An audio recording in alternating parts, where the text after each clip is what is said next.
Hello everyone, good day. My name is Omelogo Nnadi and I like to be called the children nurturer. This should be episode 7 or 8 of the children nurturer series, and it's an unusual episode. I couldn't wait to put the splash of makeup on my face and find the great spot to make a video. This just hit me and I needed to just put this out there. Okay, so there are lots of cases of rape and molestation and sexual harassment going on all over the place, and if it doesn't happen to anyone close to you, you will think it isn't, well, okay, these things happen, but it doesn't really come home. You can't make sense of it as much, or let me say, not that you can't make sense of it. You do make sense of it. You feel so much shock, so much pain, but nothing drives it home as when it happens right there in front of you, to someone you love, someone close to you. So let me share my experience. First of all, there are a few, if you count up to 10 people in their mid 30s to late 40s, out of that 10, at least 9 would have experienced one form of sexual harassment or the other. And this is not an exaggeration, I inclusive. It's been here for so long. A lot of people have been sexually molested at one point or the other in their lifetime, starting as children. And what a few factors are making it more rampant now. The world is going crazier and crazier. People are becoming more and more evil. And there is social media, so you get to hear a lot about what is going on in people's lives that are not even in your immediate vicinity. But then, that's not really what's irking me today. What is irking me? Are your children protected from this craze that is ongoing? Are your children protected? What are you doing to ensure that your children are safe from sexual predators? Do you know how to identify sexual predators? Does anyone really know how to identify sexual predators? Okay, so let me share my own experience. I'm a journalist. I worked in television for nearly 10 years, and I was always very busy. I'm a single parent, so I go out in the morning and then I don't come out till late night. Sometimes, goodness save me, if there is something going on in the country or in the states, in Abuja for instance, I will find myself being out at work until the following morning, and it meant that being a single parent, the care of my child was in the hands of someone else. In my case, it was in the hands of my younger cousin, whom I'm over 10 years older than, right? So it seemed like that's family, yeah?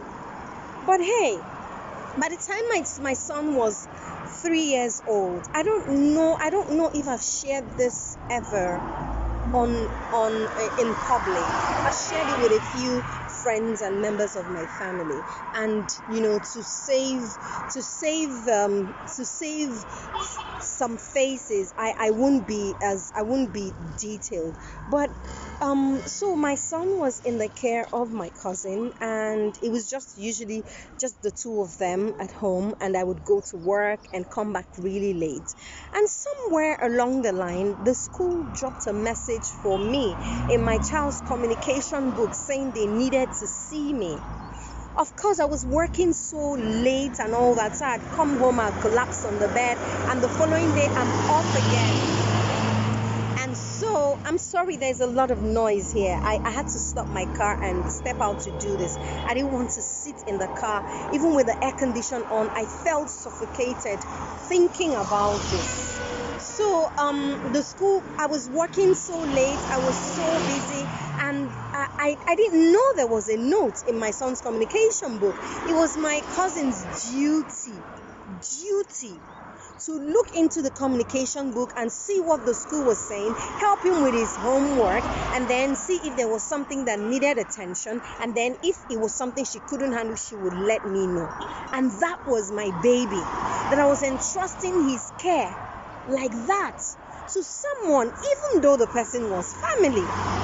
And so the school dropped a note in his communication book saying they needed to have a chat with me. And of course, I didn't see it, and my cousin didn't tell me. So a week passed, and one of the mornings, because no matter how busy I was, I made a duty to drop him off at school. And then maybe 3 times or 4 times in a week, I would be the one picking him up. Then in extreme cases, I would ask my cousin to go and do the school runs for the after pickup school runs. Okay, so the following week after they had dropped the message, I was going to drop him off and race off to work as usual. And then the teacher ran down and said, hello, ma'am, we've been waiting to have a chat with you. I said, but you didn't tell me. He said, no, but we did. I said, no, you didn't. He said, we dropped it. We wrote it on the communication book. And I was like, oh, I'm sorry. I haven't looked in there in a while. And then I went upstairs to have a chat with them. And what did they say? They said, ma'am, we think that our boy is being exposed to a lot of adult content or unhealthy adult content, or exposed to some adults, and there are things that we are quite uncomfortable. I said, give me an example. And they said, okay, for instance, he's using some words. I said, give me an example. He said he's used the word dick. I started to sweat. My 3-year-old dick, as proper as I am, and with all the discipline. But discipline, what did my discipline help? I wasn't even there to instill that discipline in my child. And I said, okay, so go on, what else? And he said, well, one of the teachers will sit down dressed in pants, trousers, and then just because her legs are apart, that my son would hit her vagina area with her hand. Now that is super precautious. A child will never think about doing such a thing if he hasn't seen it done somewhere, or if someone hasn't showed the child that. You know what? I started shedding tears. Remember, I was dressed for work. I was supposed to be on my way to work from there, but I couldn't go to work. I drove straight back home. Fortunately, my mom had been visiting. My mom had been pleading with me to allow her to take my son from me so that I could concentrate on work and on my life and all whatnot. And I said no. When I got home, I said, Mom, you know what? When do you say you're leaving for Lagos? I'm going to pack Ifekamso's stuff. He's going with you. And then I turned to my cousin and I said, while Mom is still here, I do not want any more visitors. I do not want you people visiting anyone. I'm going to have to be aware where Ifekamso is going and who is visiting him. He's always been popular since he was a child, so you have teenagers, adults coming to say hello to him, because he always had discussions like an adult. So imagine that this also exposed him. And so, fast forward, all that were plugged, so no more visitors, they weren't visiting. And then it made me start thinking about the kind of time I was giving my child. Are you so busy? Are you so busy that you aren't paying attention to who is hanging around your children, what they are learning? Are you that busy? You need to change that. And guess what? After the school told me about some adult content, my mind went straight to one person. When I shared this discussion with the school with 2 other friends of mine who were prominent aunties in my son's life, their minds went to this same person. And so, are you having your sixth sense telling you that this person's company might not be right for your child and you are ignoring it? You need to stop. If as a mother, especially as a mother, but if as your parent, your mind tells you that some company isn't good for your child, do not ignore it. If as a parent, your child feels uncomfortable being in the company of someone, you send them, okay, go and give auntie so, or go and give uncle so, something, or go and call, and they're a bit reluctant, you need to check it. If they are too eager, guess what? You need to check it. I feel like crying as I'm saying this. If they are too eager to go and, be in the company of these adults or this person, even this child, you need to check the kind of person this adult is, the kind of person the child is.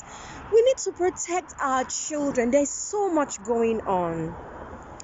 I had one of my cousins visit my house one time.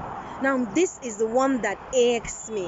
I had one of my cousins visit my house one time, and this my cousin spent 3 days. And because it's a cousin I am used to, it was okay for me to allow this cousin to give my son a bath, dress him up, and besides I was busy. So it was okay to have some sort of relief. This cousin spent 3 days in my home, and this cousin left. The morning this cousin left, I was giving my son a bath. My 4-year-old, or was it 5 years? I don't know if he's up to 5 years at the time. I was giving my son a bath, and as soon as water touched his penis, he started screaming. He started crying. I was like, what's the problem? What's wrong? He said, it's paining me. I was like, what's paining you? I said, okay, let's quickly have a bath so that we can leave the bathroom. But the more I poured water, the more he screamed. And I just carried him. You know how you carry someone who's about to die? I just carried him and raced out of the bathroom and raced to the kitchen, I beg your pardon, I put him on my bed. I put on the light. It wasn't bright enough. I got a torch, this really bright torch. I've got a torch and shone it on his penis, and he was bruised all over.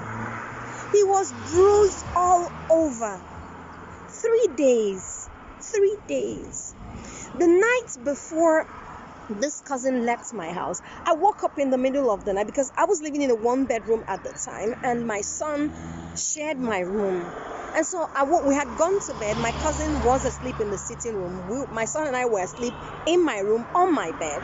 And I woke up and he wasn't on the bed with me. I was like, okay. I went to the sitting room and saw both of them lying down, sleeping peacefully. I was like, okay, no biggie. I came back to my room and slept off. And the morning after, my son is bruised all over on his penis, like some teeth bit him mercilessly. You need to pay attention. You need to pay attention to your children. Who are the people in your children's company? Who are they spending time with? It doesn't matter whether it is family. In fact, listen, if it is family, you need to pay more attention. A lot of crap is happening. A lot of crap is happening.